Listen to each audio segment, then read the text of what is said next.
All right, so quick unedited video. I'm gonna just upload this one straight, but this is all the parts from Mountain Pass Performance. They sent me a couple stickers, which I'm gonna put on the car, as well as some of these little ones. I don't know if I use these because I mean these are okay, but I like these a lot better because you can actually read the brand name. But with the lift kit and the skid plate in the front, the car will be upgraded with all of their parts. So this is the rear skid plate that's solid aluminum, as y'all can hear, and that'll be going on to replace the plastic rear skid plate that's on there now. So this one actually cracked. I think I made a video on this. If I didn't, you're about to see it right now. But if you look right, where is it? Okay, yeah. Look right there. You see that giant crack that's out of the skid plate? That's because this is obviously plastic. And that's what happens when something flies under the car. It took a chunk out of it. So with that being said, that won't happen with an aluminum skid plate like is in the front. I did the front one, but I didn't think to do the back. And as y'all can see, there's no damage to that one at all, because I mean there's not gonna be. But I know the car's dirty. I'm about to wash it today. Don't judge me. Don't judge me. I'm gonna clean it. But yeah, so we're getting that. Mountain Pass Performance does not sell this. It was from another company called RPM Tesla. If they did sell it, I would have bought it from them. They just don't have it listed on their website yet. I don't know if they will be listing it. But the other parts we have are the front lower control arm, solid spherical bearings. And that's these here. They're really chunky. As y'all could see, they have a good bit of weight to them. They are aluminum, but this is made from a solid spherical bearing. And I'll put these links in the description below. Here's some of the pins that are supposed to go on the bolts to help hold them in. Plus some blue Loctite, because these have a tendency, the bolts on these tend to wiggle out, is what I read. These are the front upper control arms. We have this one here, and this one under here. You see the Mountain Pass Performance logo there. Those shim stacks there are so you can increase and decrease the camber on the arms, which is very helpful, and that's what those bolts are for. You just take the bolts out, you can add or remove those shim stacks, and then put the bolts back in, and that increases or decreases the camber on the fly. It's supposed to take like 2 minutes per side. And this is the solid spherical bearing that goes in the top of the control arms. The ones now are similar to that, but I don't think they're sealed. The other thing is this little black stuff here, that's actually just rush reformer. I hit all the parts that are not aluminum on these with that. Like this whole arm's aluminum except for the actual part where the bearing is. Now this stuff is rubber safe, so like it's not gonna, like, you know, crack the rubber or anything. It's just, it's not that hard. But it's this stuff here, and that stuff sticks pretty well. It's kind of like a primer almost. That's just so that, like, if water does splash on this, it's not going to rust around the ring of the bearing. That's what I was trying to prohibit, so that'll stop that from happening. The other thing we have here is these, which these are the, let's see if I can get the exact name of them. These are the, I think they're the caster bearings. Okay, so these are the caster rod bearings, and they're adjustable.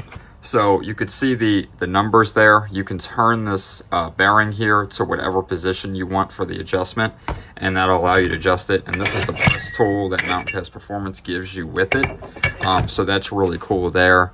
The other thing, you know, with this that we have is these here, which I want to say that these are the, they're either the cyber arms or the trailing arms. These go in the rear. I want to say that they are the cyber arms, and these also have the solid spherical bearing on the arm, which is a big upgrade over stock. They're also very light. This is like casted aluminum construction. It's light, but allegedly it's actually stronger than the factory ones. So there's those there that are getting put on the rear of the car. These are the adjustable toe arms for the rear of the car, and again, these have the same solid spherical bearing on it. All of these have the those same bearings that are an upgrade over factory, as well as being lighter. And these are adjustable on the toe as well. As you can see with those screws, you would take that out, extend it to where you want, and put it back in, and it clamps back down onto wherever you want the adjustment at for the alignment.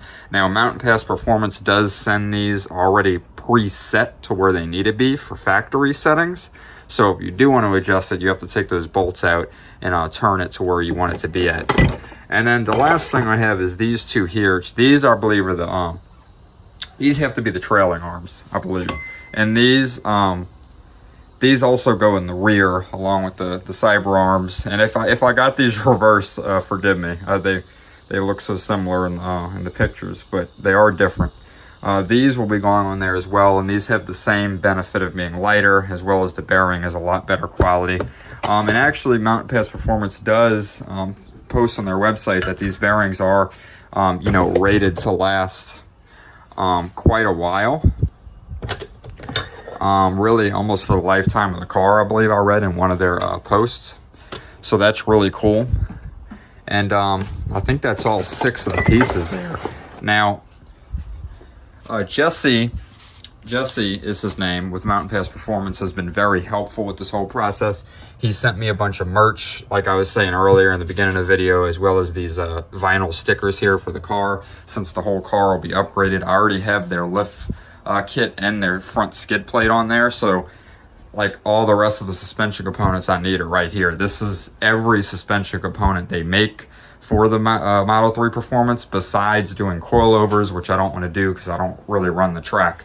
All of this is just to reduce the maintenance needed on the car, as the bushings they have on the car now do tend to go out at around 25,000 or 30,000 miles. It's a known issue with the Model 3, and my car has just actually hit 25,000 miles yesterday. So with that being said, I'm doing a little preventative maintenance and kind of jumping the curve and getting these all changed out with sealed spherical bearings before the bushings go bad, in which these I really shouldn't have to change for the rest of the lifetime of the car. Like, these are not gonna like wear out and deteriorate like a bushing would.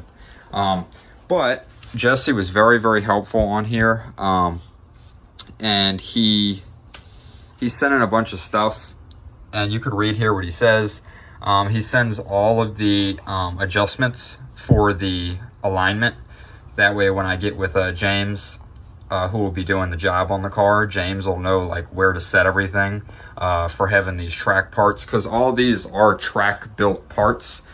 These are meant to upgrade your car for the track, which I will not be running the track.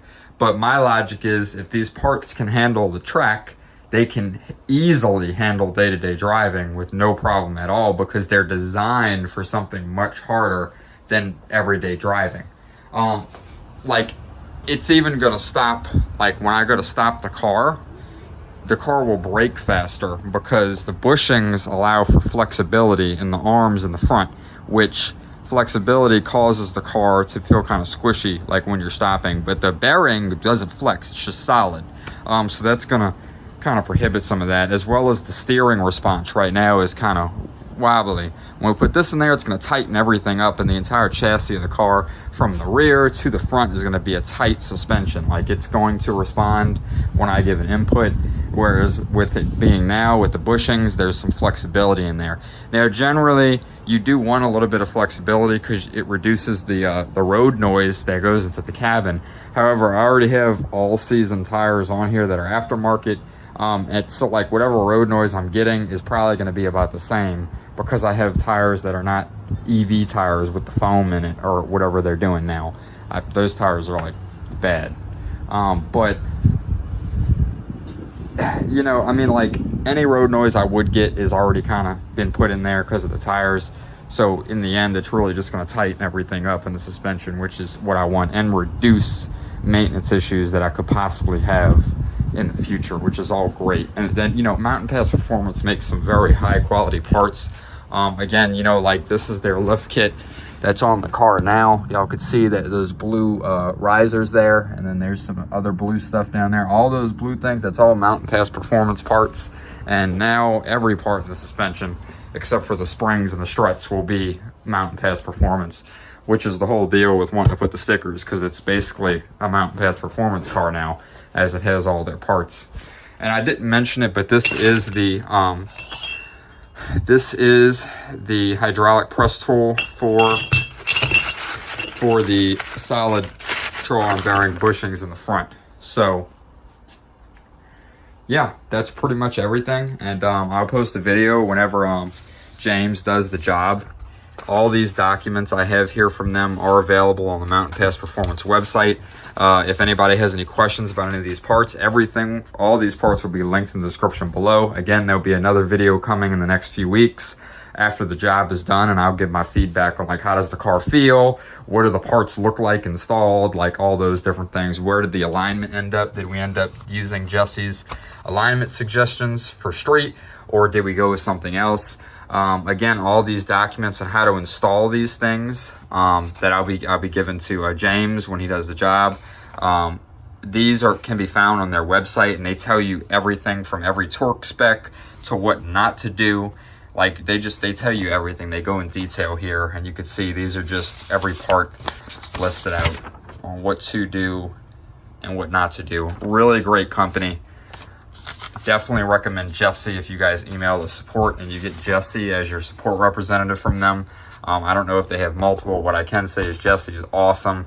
We have like an email thread of like 30 or 40 emails just going back and forth. Like we were just talking about all the parts and like what he recommends and doesn't recommend for street driving with the car, and like, you know, just different suggestions with the parts, as well as Jesse sending me like all these vinyl stickers as well as this little lanyard. And they also sent me a t-shirt, which I have in the room. Like I didn't pay for any of that. They just sent it like with the parts because I asked for some merch so I could rep the brand. So really, really cool company. They are based out of Canada. So if y'all do order anything, you may be a little shipping time because of that, but not much at all. Like a week at most is what I experienced. But yeah, links to everything will be in the description below. It's just another, you know, update video on what's being done to the Model 3 Performance. And yeah, until the next video when the job's done.